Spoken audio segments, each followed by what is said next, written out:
I had to make a compromise with the Arabs and divide Palestine. The Jews wanted to chase all the Arabs into the Tigris and Euphrates River, and the Arabs wanted to chase all the Jews into the Red Sea. Determined to defend the faith. What I was trying to do was to find a homeland for the Jews and still be just with the Arabs. But when you go into a thing of that kind, the people you help most are the ones that get most angry with you.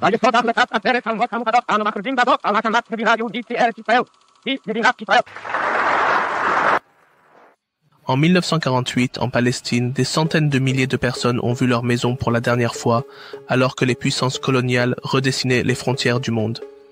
En moins d'un an, la population de Gaza a triplé du jour au lendemain. Des familles qui avaient vécu dans les mêmes rues pendant des siècles ont été chassées en quelques jours. Des oliveraies plantés par des arrière-grands-parents ont été laissés derrière des portes verrouillées par des étrangers qui venaient d'arriver. Beaucoup de ces étrangers étaient des réfugiés juifs, survivants de l'Holocauste et des pogroms à travers l'Europe, qui ne cherchaient que la sécurité. Mais leur arrivée n'était pas guidée par le judaïsme, mais par le sionisme, un mouvement politique qui prétendait parler en leur nom et utiliser leur traumatisme pour justifier la dépossession d'un autre peuple. Et bien au-delà de ces villages, dans des capitales lointaines, des décisions ont été prises qui décideraient de leur sort sans leur consentement. Les historiens appelleraient plus tard cela l'un des plus grands déplacements forcés du XXe siècle.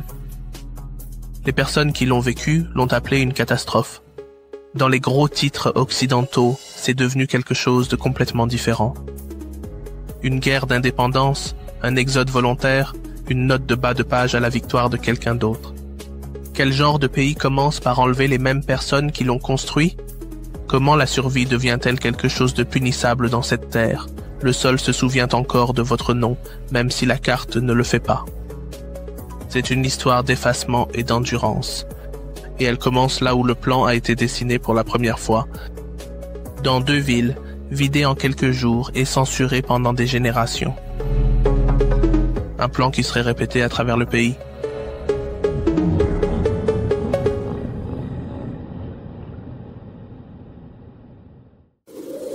Leader et Ramley, un prototype d'effacement. Certaines villes sont effacées non seulement de la carte, mais aussi de la mémoire.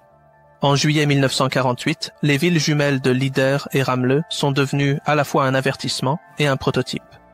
Ce qui s'est déroulé n'était pas le chaos, c'était de la chorégraphie. L'opération Dani a commencé le 10 juillet 1948. Dirigée par Yigal Allon et Yitzhak Rabin, c'était l'une des plus grandes offensives militaires lancées par les forces sionistes pendant la Nakba. Son objectif était stratégique, capturer les 2 villes arabes les plus peuplées restantes au centre de la Palestine, Leader et Ramleh, qui abritaient ensemble plus de 50 000 Palestiniens et contrôlaient une route critique entre Tel Aviv et Jérusalem. L'offensive a avancé avec une rapidité impitoyable. Les chars ont roulé, suivis de frappes aériennes et de tirs de mitrailleuses qui ont déchiré les quartiers résidentiels. En quelques heures, Leader était submergé. De nombreux civils se sont réfugiés dans des sanctuaires locaux, la mosquée d'Ar Meshmosh et l'église Saint-Georges, croyant qu'ils étaient en sécurité. Ils ne l'étaient pas. Le 12 juillet, les troupes israéliennes ont ouvert le feu à l'intérieur de l'enceinte de la mosquée. Au moins 250 civils ont été tués, hommes, femmes, enfants. Certains se cachaient, d'autres priaient. Les témoins ont décrit le sang coulant sur le sol carrelé. La Croix-Rouge a ensuite rapporté que la scène était si horrible que de nombreux corps ne pouvaient même pas être identifiés. Puis vint l'expulsion massive, ce que les survivants appelleraient la marche de la mort de Leader. Entre 35 000 et 50 000 Palestiniens ont été forcés de marcher vers l'est en direction de la Cisjordanie sous la chaleur accablante de juillet. Ils n'avaient ni nourriture, ni eau, ni transport. Ceux qui restaient en arrière étaient battus ou abattus. D'autres s'effondraient d'épuisement. Les corps bordèrent la route. Un survivant se souvient plus tard, nous avons marché pendant des heures. Les personnes âgées tombaient. Les enfants pleuraient, je tenais la main de mon frère. Puis je ne l'ai plus fait, je ne l'ai jamais revu. Même certains dirigeants israéliens étaient troublés. Yitzhak Rabin, dans son journal de guerre original, plus tard censuré de la publication, a décrit comment David Ben Gourion, lorsqu'on lui a demandé « Que devons-nous faire des Arabes ?», a simplement fait un geste et dit « Chassez-les ». Moshe Charet, plus tard le deuxième premier ministre d'Israël, a averti en privé à Lider et Ramle, « Nous nous comportons comme des conquérants et nous n'avons pas honte ». En public, cependant, l'événement a été présenté comme une nécessité militaire. Les efforts de relations publiques sionistes ont nié le massacre, le décrivant comme une évacuation volontaire. Les journaux occidentaux ont largement répété ce récit. Certains journalistes ont visité les villes après les expulsions et ont noté le silence étrange, mais ils ont rarement été montrés ce qui s'était passé. La réalité était bien plus effrayante. En seulement 2 jours, les 2 villes ont été vidées de leurs habitants palestiniens, non pas par le chaos de la guerre, mais par une expulsion calculée. C'était la plus grande expulsion en une seule journée de toute la Nakba. En quelques semaines, de nouveaux immigrants juifs se sont installés dans les maisons vacantes. La mosquée a été transformée en centre de détention. L'église a été fermée, les noms de rues ont été changés. L'histoire a été recouverte. Pour les Palestiniens, la perte n'était pas seulement territoriale, elle était émotionnelle, culturelle et générationnelle. Leur mémoire urbaine avait été effacée. Et pour l'établissement sioniste, Lider et Ramle sont devenus le modèle. Une démonstration que la dépopulation à grande échelle était possible, efficace et impunie. Ce ne serait pas la dernière fois. Plus de 400 autres villes et villages connaîtraient le même sort. L'exode des réfugiés. Les routes de la disparition. Dans les semaines avant et après la déclaration d'indépendance d'Israël, une ombre s'est abattue sur la terre, non seulement à travers les batailles et les coups de feu, mais aussi à travers les pas. Des enseignants, des agriculteurs, des maires, des étudiants, des communautés palestiniennes entières ont commencé à marcher. Certains ont fui de nuit, sous le silence de la panique. D'autres ont été expulsés en plein jour sous la menace des armes. Beaucoup ont été invités à partir temporairement, rassurés qu'ils reviendraient après les combats. Mais la plupart ne reviendraient jamais. Les raisons étaient multiples et la disparition était planifiée.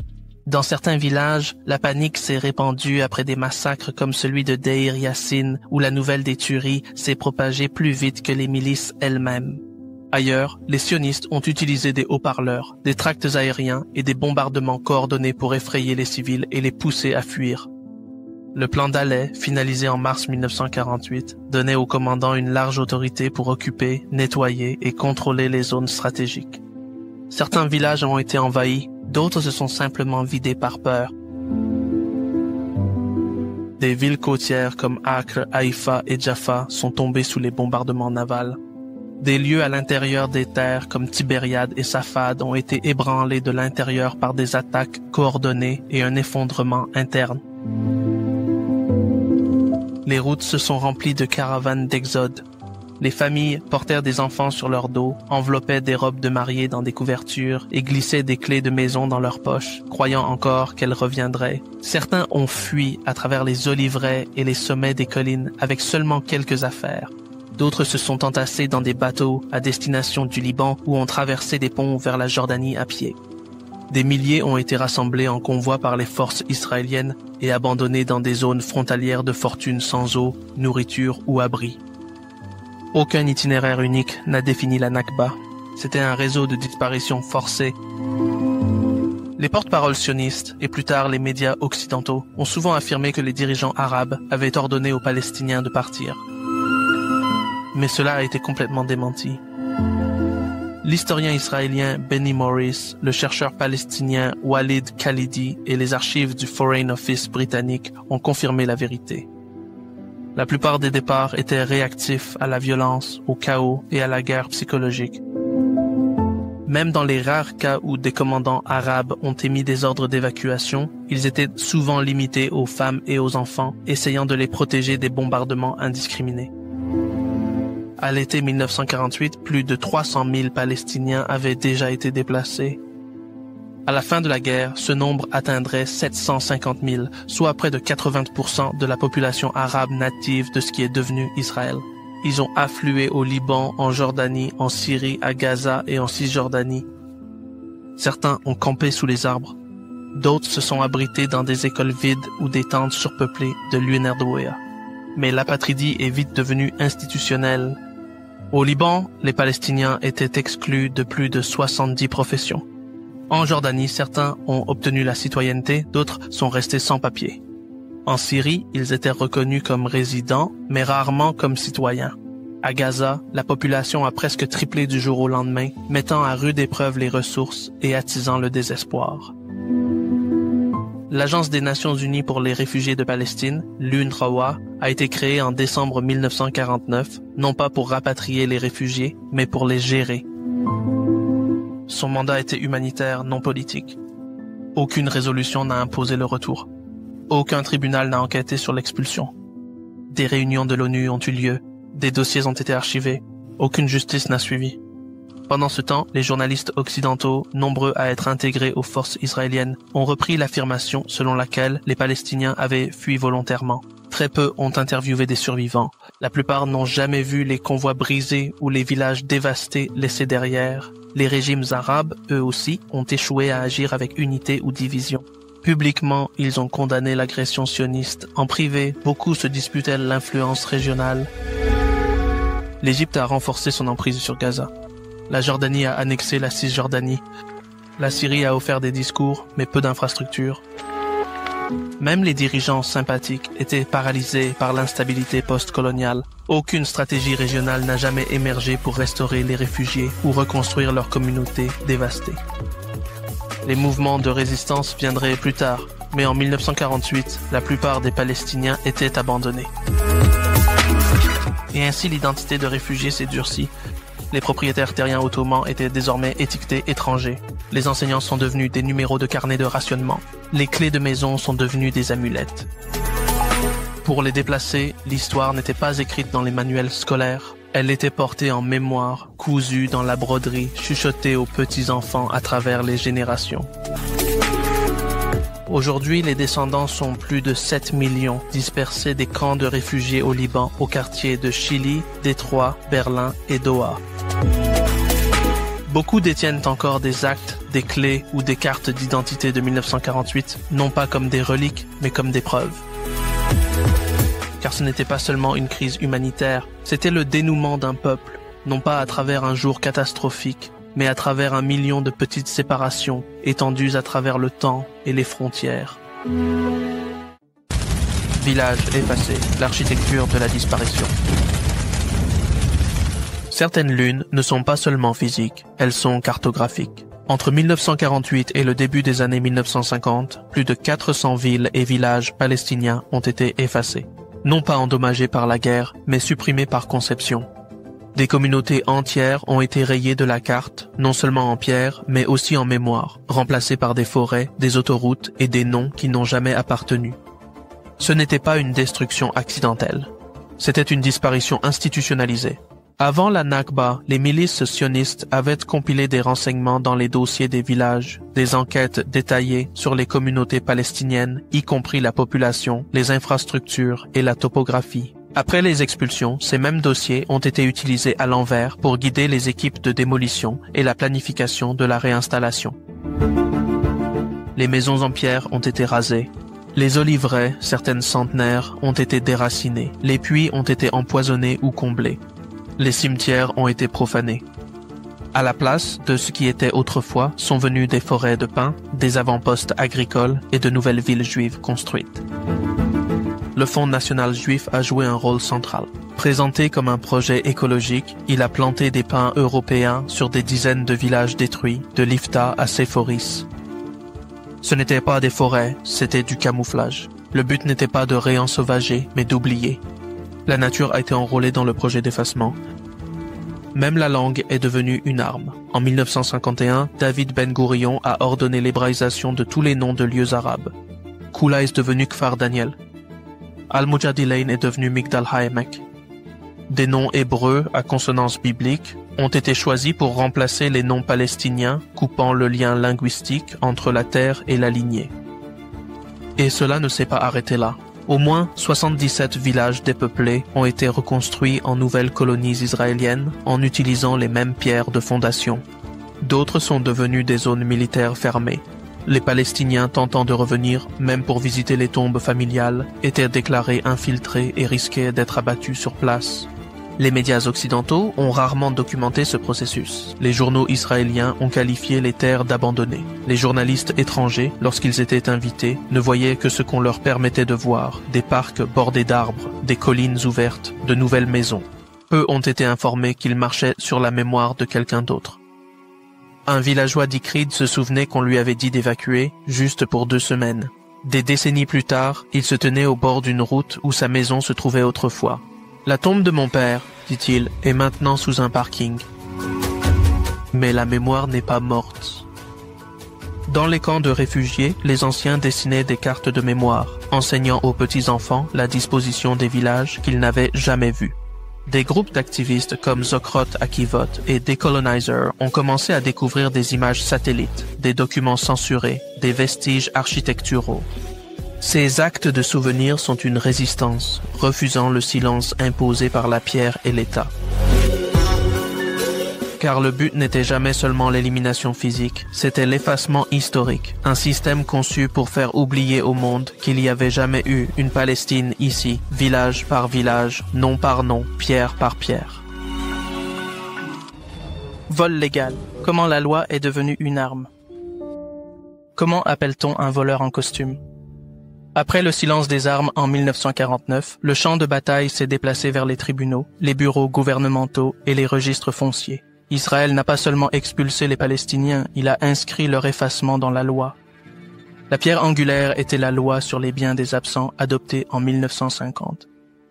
Elle définissait les absents non seulement comme ceux qui avaient fui pendant la guerre, mais aussi comme toute personne en territoire ennemi après le 29 novembre 1947, même si elle se trouvait à quelques kilomètres de son village. L'ironie? Beaucoup de ces absents se trouvaient encore dans des zones contrôlées par Israël. Ils n'étaient pas absents, ils étaient exclus. En vertu de cette loi, presque toutes les terres, maisons, vergers, entreprises palestiniennes, même les comptes bancaires ont été saisis par le nouveau gardien des biens des absents. En 1951, le gardien contrôlait plus de 4 millions de dunams, soit plus de 70% de toutes les terres du nouvel État. La plupart de ces terres ont été remises au Fonds national juif et à l'autorité foncière israélienne, scellant leur retrait permanent des mains palestiniennes. Pour justifier cela, Israël a adopté des dizaines de lois interconnectées. La loi sur l'acquisition des terres de 1953, qui a légalisé rétroactivement les confiscations. La loi sur l'autorité de développement, qui garantissait que les terres ne serviraient qu'à la colonisation juive. La loi sur la nationalité de 1952, qui a privé les réfugiés palestiniens de leur citoyenneté et avec elle, du droit légal de récupérer leurs biens. Et quand les Palestiniens ont essayé de revenir, ils ont été étiquetés comme infiltrés. Même s'il s'agissait simplement de visiter leur propre maison, certains ont été arrêtés, d'autres ont été abattus. Ce n'était pas juste de la bureaucratie, c'était une architecture légale de disparition. Des kibbutzim et de nouvelles maisons juives ont été construits sur des villages effacés, de nouveaux noms attribués, des actes réécrits, l'effacement, notarié. Même les Palestiniens qui sont restés à l'intérieur des frontières israéliennes ont fait face au même système. Maintenant étiquetés arabes israéliens, ils ont vu leurs terres saisies sous des règlements d'urgence ou revendiquées pour le bien public. Des communautés entières ont été relocalisées, restreintes, surveillées. Certains ont été forcés de prouver une culture continue, tandis que leurs terres agricoles se trouvaient derrière des clôtures militaires. Le juriste israélien Amnon Rubinstein a écrit un jour « L'utilisation de la loi pour légitimer l'injustice ne la rend pas moins injuste, seulement plus difficile à défaire. Aujourd'hui, beaucoup de ces lois existent encore, reconditionnées, réinterprétées, mais rarement abrogées. Les Palestiniens détiennent encore des actes de l'époque ottomane, des papiers du mandat britannique, même des décisions de justice israélienne. Mais sans volonté politique, les papiers signifient peu. Le vol a été légalisé, mais c'était toujours du vol. Parce que lorsque l'oppresseur écrit la loi, l'injustice devient la règle, pas l'exception. Parce que l'injustice en uniforme reste une injustice. Sol sacré profané, le vol d'un espace sacré. Certains lieux ne contiennent pas seulement des souvenirs, ils portent un sens. Pendant et après la Nakba, même le sacré n'a pas été épargné. Plus de 500 mosquées, églises, sanctuaires et cimetières à travers la Palestine historique ont été profanés, réaffectés ou rasés, non pas comme des dommages collatéraux, mais comme des actes délibérés de domination symbolique. Village après village est tombé, et avec eux, leurs ancrages spirituels. Les forces sionistes ne sont pas seulement entrées avec des armes, elles sont venues avec des plans. Les mosquées ont été transformées en postes militaires, entrepôts, écuries, voire galeries d'art. À Beersheba, la grande mosquée de l'époque ottomane a été convertie en musée municipal sans une seule plaque reconnaissant son origine religieuse. À Safad, une mosquée du XIIIe siècle est devenue une colonie d'artistes. À Haïfa, le cimetière musulman a été partiellement rasé pour un parking. Les pierres tombales ont été déracinées et recyclées comme matériaux de construction, les noms des morts littéralement pavés sous de nouvelles vies. Les sites chrétiens ont connu un sort similaire. À Al-Majo, les églises qui avaient servi les chrétiens palestiniens ont été fermées, pillées ou démolies. Des dizaines de sanctuaires et de cimetières ont été rasés pour faire place à des routes, des terrains de jeu ou des blocs d'habitation. Certains ont complètement disparu des cartes publiques. D'autres restent renommés, clôturés, non marqués, séparés des communautés qui leur donnaient autrefois un sens. Ce n'étaient pas des pertes aléatoires en temps de guerre. Ils faisaient partie d'une stratégie plus large visant à démanteler la géographie spirituelle de la Palestine. À Lida, l'église Saint-Georges, profanée lors du massacre de juillet 1948, a été scellée pendant des années. La mosquée d'Amash est devenue une prison militaire. Dans des dizaines de villes, des structures sacrées ont été réaffectées sans le consentement de la communauté, dépouillées d'inscriptions arabes et désignées comme sites patrimoniaux neutres. Mais la préservation sans vérité n'est qu'une autre forme de destruction. Pour les Palestiniens, tant musulmans que chrétiens, l'effacement de ces lieux a approfondi le traumatisme du déplacement. Un homme pourrait revenir à la mosquée où il s'est marié pour la trouver enfermée derrière des barbelés, son minaret silencieux. Une famille visitant des tombes ancestrales pourrait les trouver remplacées par un supermarché ou une place vide. La douleur n'était pas seulement architecturale, elle était spirituelle. Effacer un espace sacré, c'est désorienter un peuple, déraciner non seulement des maisons, mais des cosmologies. Aujourd'hui, des organisations comme Zakrot, un groupe israélien anti-sioniste, et Decolonizing Architecture, un collectif de recherche dirigé par des Palestiniens, travaillent à récupérer ce qui a été perdu. Les cartes virtuelles révèlent des superpositions fantômes, des mosquées enterrées sous des forêts, des cimetières sous des écoles. Chaque panne devient un marqueur de déplacement. Chaque route pavée, une ligne sur une prière disparue. Mais le silence officiel continue. De nouvelles villes comme Sderot ont été construites sur des villages comme Najd.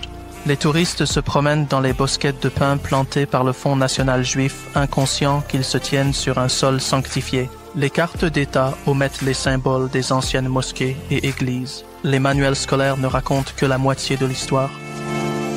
Et pourtant, la mémoire persiste dans les témoignages oraux, dans les croquis dessinés par des artistes déplacés, dans les prières récitées à distance, dans les communautés chrétiennes et musulmanes à travers le monde qui se souviennent encore où les cloches sonnaient et où les appels à la prière s'élevaient autrefois. Parce que la Nakba n'a pas seulement vidé des maisons, elle a tenté de démanteler la boussole sacrée du peuple. Plan de remplacement, réinstallation après déplacement. Quand la dernière famille a été expulsée, les camions ne se sont pas arrêtés, ils ont simplement changé de direction. Alors que la fumée se dissipait des villes et villages vides, une nouvelle opération commençait, plus silencieuse, mais tout aussi délibérée. La Nakba ne s'est pas terminée avec l'expulsion, elle s'est poursuivie avec le remplacement. Quelques semaines après les déplacements massifs, les agences d'État israéliennes et les institutions sionistes ont coordonné un immense plan de repeuplement.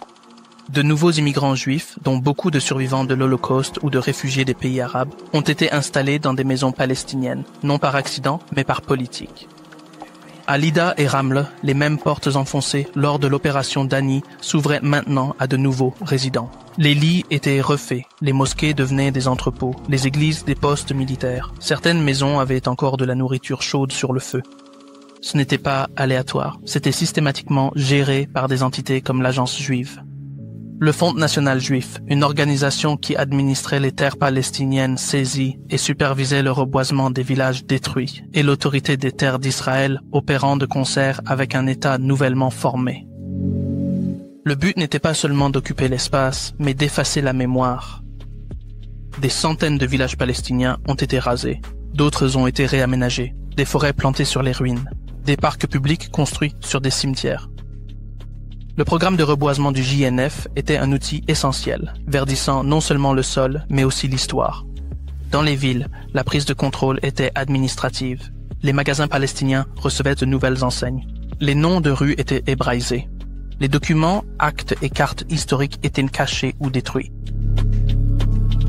Des quartiers entiers comme Adjami à Jaffa et Wadi Nisnas à Haïfa ont été scellés, déclarés abandonnés et réinstallés, souvent sans reconnaissance des résidents qui y avaient vécu pendant des siècles. Même l'architecture trahissait un schéma. Dans certains villages, les planificateurs sionistes ont intentionnellement construit des unités de logement qui imitent la disposition des maisons d'origine, mais avec de nouveaux noms et de nouvelles démographies. Ce n'était pas seulement un vol d'espace, c'était un vol de mémoire. Et dans certains endroits, le nom du village était tout ce qui survivait, réutilisé, rebrandé, détaché de son passé. Les responsables israéliens ont qualifié cette période de domestication des terres, transformant un terrain sauvage ou abandonné en colonie productive. Mais ce qui se passait réellement était un projet d'ingénierie démographique enraciné dans une logique politique, assurant une majorité juive, effaçant la présence arabe. Pour les survivants, le retour est devenu impossible, non seulement à cause de la loi, mais parce que leur maison, leur verger, leur site sacré étaient maintenant la réalité de quelqu'un d'autre. Certains ont essayé de revenir seulement pour être étiquetés comme infiltrés, emprisonnés ou abattus. D'autres sont revenus pour ne trouver que des décombres ou des pins.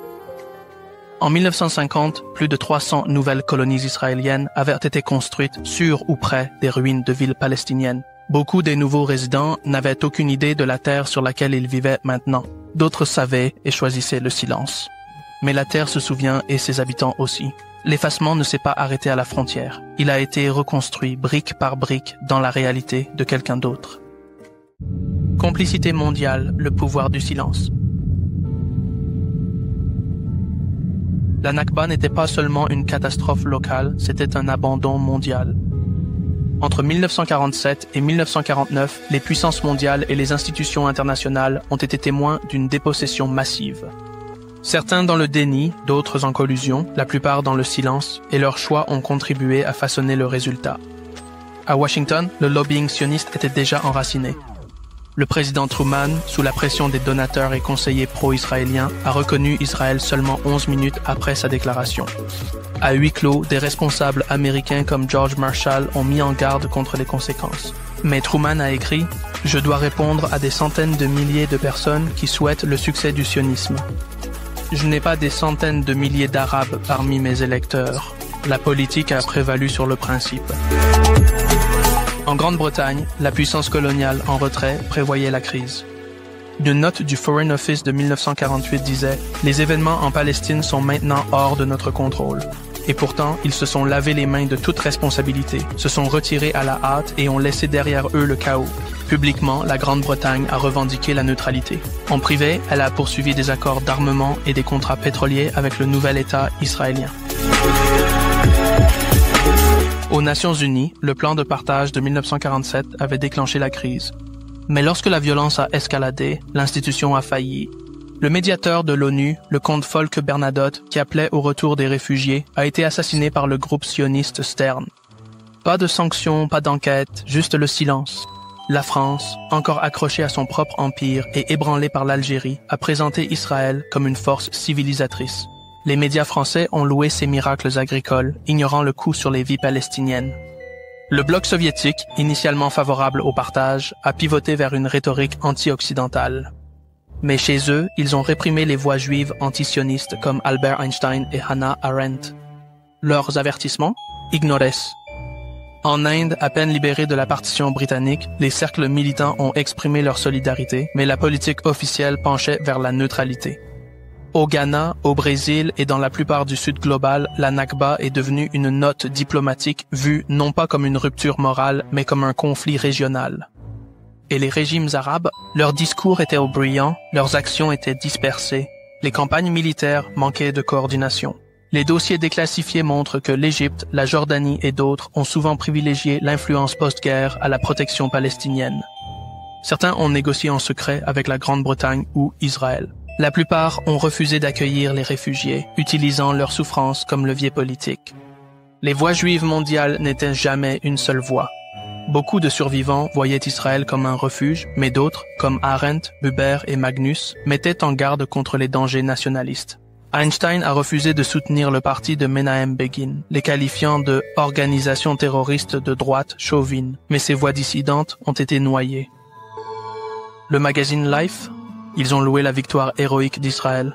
Peu ont mentionné les villages vidés. Encore moins n'ont cité les réfugiés. Le silence n'était pas passif, il était produit. Les équipes de relations publiques sionistes ont inondé les salles de rédaction occidentales de dossiers de presse, de photos, de récits.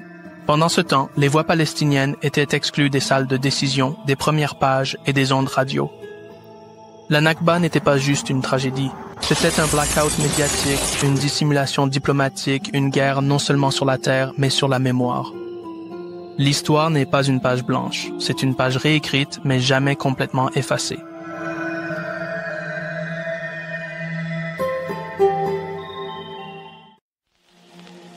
Que se passe-t-il lorsque l'architecture du passé soutient encore les murs du présent? Les noms peuvent changer, les cartes peuvent changer, mais les systèmes restent, l'effacement justifié par la loi, les espaces sacrés dépouillés de leur sens, les maisons prises et renommées. Je ne suis pas palestinien, je ne parle pas pour ceux qui ont vécu cela, je n'en ai pas le droit. Je suis juste une personne qui regarde les preuves, voyant des schémas trop familiers pour être ignorés, et qui se demande pourquoi ces vérités ont été enterrées si longtemps. Ne me croyez pas sur parole. Ne croyez personne sur parole. Lisez, écoutez, comparez et questionnez par vous-même. Examinez les preuves sous tous les angles et prenez une décision fondée non pas sur l'allégeance, mais sur l'humanité elle-même. Si vous voulez continuer à apprendre, je vous recommande d'explorer le travail de voix palestiniennes comme Marianne Barghouti et Yon Palestine et de voix juives antisionistes telles que Jewish Voice for Peace et Decolonize Palestine. Vous trouverez également des liens dans la description vers des archives, des témoignages et des projets de recherche. Et si cette histoire vous a aidé à voir plus clairement, envisagez de la partager et de regarder les parties précédentes de cette série Protéin pour voir comment des décennies de choix et de silence ont conduit à ce moment. Abonnez-vous si vous souhaitez suivre où les prochains chapitres nous mèneront. Rappelez-vous, les événements de 1948 ne sont pas figés dans l'histoire. En moins d'1 an, la population de Gaza a triplé du jour au lendemain, et aujourd'hui le monde regarde le génocide se dérouler en temps réel. Les mêmes puissances qui autrefois détournaient le regard s'expriment maintenant, non pas parce qu'elles ont appris, mais parce que le déni n'est plus possible. Nous ne pouvons pas nous permettre d'attendre que le recul nous donne une conscience. Continuez à questionner, continuez à explorer, et surtout, prenez soin de vous.